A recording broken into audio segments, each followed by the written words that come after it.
Yeah, it's the Archivist, y'all. Exclusively interviewing Dame of Funk Volume. Yes, sir. The president and the one and only. Who is Dame? And share the creation of Funk. Dame is the CEO of Funk Volume. I basically handle everything on the business side. You know, you got Hop and Swizz and Dizzy and Hop on the creative end, and I basically hold everything down from a business perspective. We started Funk Volume about 3.5 years ago. I was in the corporate world. I went the school route. So I went to business school, was a consultant in Chicago for about a year, got laid off, then tried to figure out what I wanted to do next. My little brother is Swizz, so that's the connection. Swizz knew Hop from high school. They brought me in to kind of help them from a marketing perspective, and it just snowballed. It snowballed once I saw the reaction from the fans. I was like, man, we can create something big out of this. And it's been a grind, but eventually, you know, like I tell all our fans, it's continuously built on small wins, man, and eventually that's where we're at now. At Stanford University, a master's degree in business, and and co-founder. Research. And president of the brand Funk Volume. Share when it all started. Okay. Yeah, so it started at end of 2008. End of 2008, and I just kind of gave you the story. That's really how it happened, how I got involved. I didn't think it was going to take off the way it did, and it definitely didn't, you know, for the first couple of years. But, you know, as we continued to grind it out, they continued to put out music, they continued to put out videos. We supplemented that with heavy social networking, heavy fan interaction, contests, now conferences, doing everything we can to get back to the fans. And I think that's, you know, coupled with the music and the videos that they was doing, you know, we just created kind of an independent energy that's great, man. We're keeping it moving. Funk Volume Fitness, the Funk Volume Train, and the slogan, turn it up. Tell us more. So Funk Volume Fitness right now is just a Facebook page. I mean, eventually we want that to be a brand extension. Swizz and myself, we're always into health and fitness, something that we think is pretty important. So it's nothing more than a Facebook page now. We have a friend of ours that's running it, who's actual personal trainer, that's actually giving good advice, real advice, and then I'll hop in there and throw some random foolishness in there, some fun or whatever. But eventually it will be a real business. So that's Funk Volume Fitness. The Funk Volume Train, that's our fans. You know, that's what keeps us moving. So when I say the Funk Volume Train on Facebook, so I manage all the Facebook pages. I mean, they manage their own, but I manage the Funk Volume pages. And so when I refer to the Funk Volume Train, that's the fans. You know, that's what's keeping us moving. That's what's holding us down. So. And the encouragement, turn it up. Yeah, turn it up. So turn it up. You know, I haven't come up with a cool way to explain it, but turn it up essentially means work harder, work smarter. I don't ever say it like that because it doesn't sound cool. But, you know, we tell cats to turn it up. I mean, stop crying, stop complaining, turn it up. You know, nobody's going to give you a handout, can't expect a handout. You know, it's lovely when you do get a handout, but, you know, you can't expect it. You just continue to grind, turn it up. And excellent ways of marketing from Feedback Friday, Don't Funk Up Our Beat series, Last MC Standing, Ustream chats, and on to more than 50K likes. Share on how the strategies have helped them. Man, the strategy is just do everything and anything you can to bring attention to what you're doing. On top of it, I mean, don't get me wrong, like when you're marketing, the first and foremost the music and the videos is going to be first and foremost to grab people's attention. But then outside of that, we just try to do everything and anything that we could to bring more attention to what we're doing, to help educate other artists as we come up. You know, share what we learn, build strong relationships. So yeah, the contest is big for us.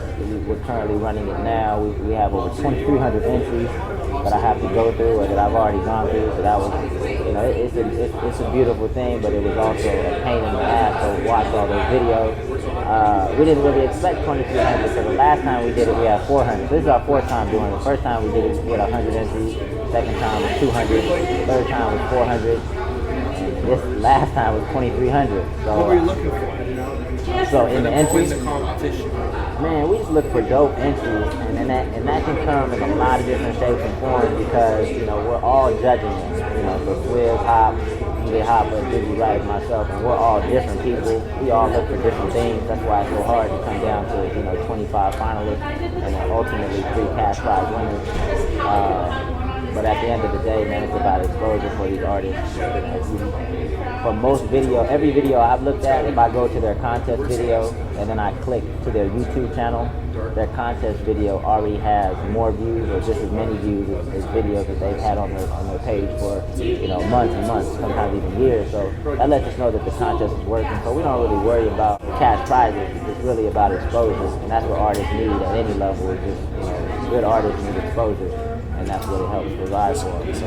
And an inspirational and informative music conference online hosted by Yoey with over 9,000 unique viewers. Yep. Share about the guests and the accomplishment. I learned a hell of a lot. Thanks so much. Yeah, man. We're just trying to share everything that we learn with our fans because, you know, ultimately success is about having access to information. If we can help disseminate some of that information, you know, take the excuse out of artists saying, well, I didn't know this, I didn't know that. So we're taking that excuse away and trying to get as much information back as possible. So the conference, it was hosted by Yoey, it's their platform. It was cool. We had an intro panel. I sat down with Steve LaBelle, legendary music manager. We had a lot of information for us. And we went into a producer panel where I had Teddy Roxman and Ill Mind. Good mix of young and old producers, so that was very informational. They went into an engineering panel. You know, a lot of artists overlooked the importance of getting their songs mixed and mastered and getting that quality sound. So that was huge. Then they went into a not so informative recording session or home studio session with Hopkins. It was probably the most entertaining, but he didn't really know how to explain what he had. He just knows how to use it very well. So I kind of knew that was just going to be a bust. But hopefully some people learned something from that panel. And then the last panel was a music marketing panel with music marketing expert Bob Baker and myself. You know, I thought that was a pretty strong panel. The music marketing one was real cool. So yeah, eventually we'll do it again.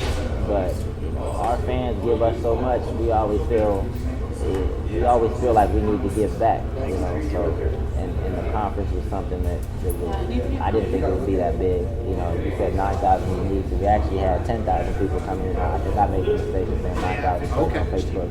But we actually had 10,000 people coming in and out throughout the day. So that's big. I mean, it was big for us. So yeah. And over 10,000 views. Funk Volume YouTube channel, more than 5 million upload views. What else is in the works worldwide? You guys know. Man, we're just continuing to grow. I mean, we just added Dizzy Wright about 3 months ago. Dope artist. He's got a lot planned. He's hungry. He's ready.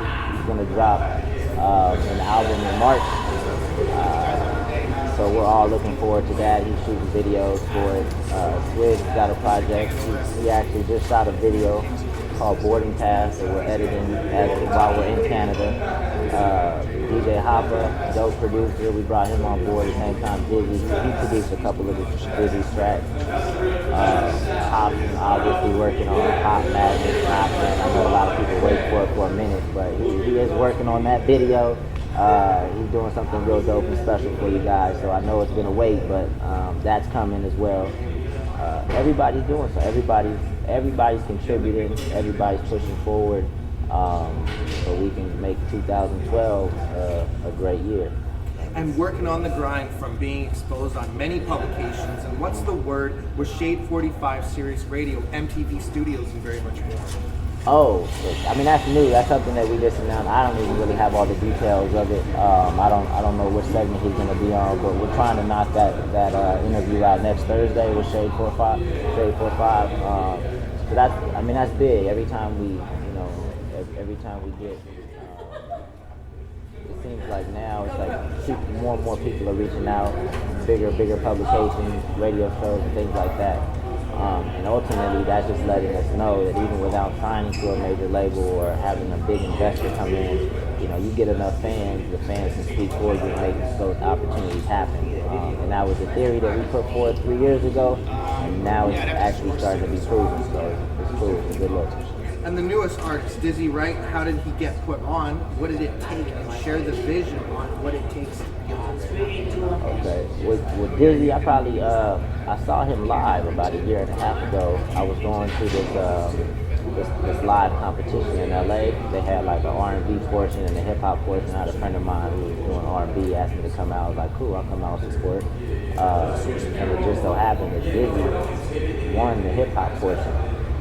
So that's when I first saw. I saw his live show. His live show was crazy. He got everybody involved. And that's definitely an element of what we look for in an artist. A live show has to be real cool. So I met him there. He kind of shrugged me off and whatnot because a lot of people were approaching him. So I understood, but then I kept following him online, just to watch what he was doing, the videos he was dropping, the music he was dropping, and it just seemed like a good fit for us. A lot of people didn't quite understand it at first, but ultimately Funk Volume wants to represent every type of subgenre of hip hop. We want cats to invent new subgenres. So, if you like hip hop, there's somebody on Funk Volume that you're gonna like. Once we have a roster of 10 cats, if there's somebody that claims they like hip hop, there's gonna be somebody on Funk Volume that you like. That's the idea. But the tie that binds them all is that they can all rap. They can all rap, man. They're very good artists. So, Like a piece of history, whether you were part of the industry, for the successful accomplishment of Funk Volume. oh no, man. I think there's pros and cons of not growing up in the industry. I came from a corporate background. I mean, I understand business and marketing and whatnot, but I didn't grow up in the industry. So, I mean, obviously the cons being we don't have those relationships right off the bat. So I didn't. I don't know anybody really. I mean, we've built relationships along the way. But the pro is that we look at everything from a fresh perspective. Like we're not tainted by anything, or we're not doing anything because it's always been done that way. Like, we're looking at everything from a fresh perspective. So, and we're challenging everything. And the music industry is changing so much.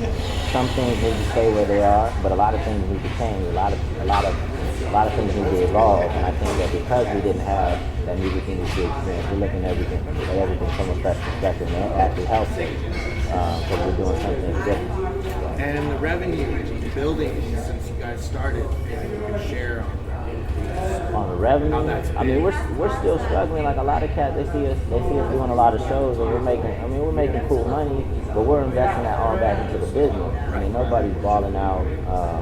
Nobody has expensive tapes or anything like that.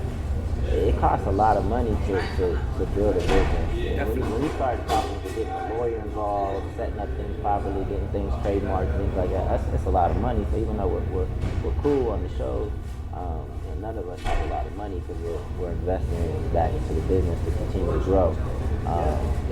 So yeah, we're not balling. And anything you want to say around the globe to all the fans, the contributors, the people that are taking part? Man, I just want to say thank you. We've been able to go this long because of your support. We haven't had to sign to a major label. We haven't had to get an investor because people support what we're doing. That's just a great feeling. We're going to continue to ride out that way. We have a commitment to each other. We have a commitment to the fans. We have a commitment to hip hop to keep the art directly from the artist, man. We don't want the art getting filtered in any kind of way from corporations or whatnot.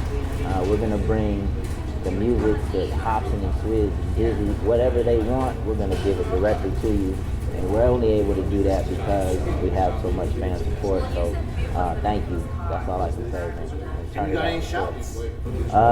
Shout out to the Archivist, of course, for always holding us down when we come to Vancouver.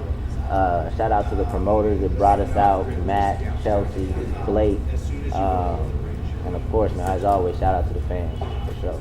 And shouts to Funk Volume, Yes, Dame behind all the grind, and Yes, this sir. is the Archivist, and you already know the name, y'all. Yep.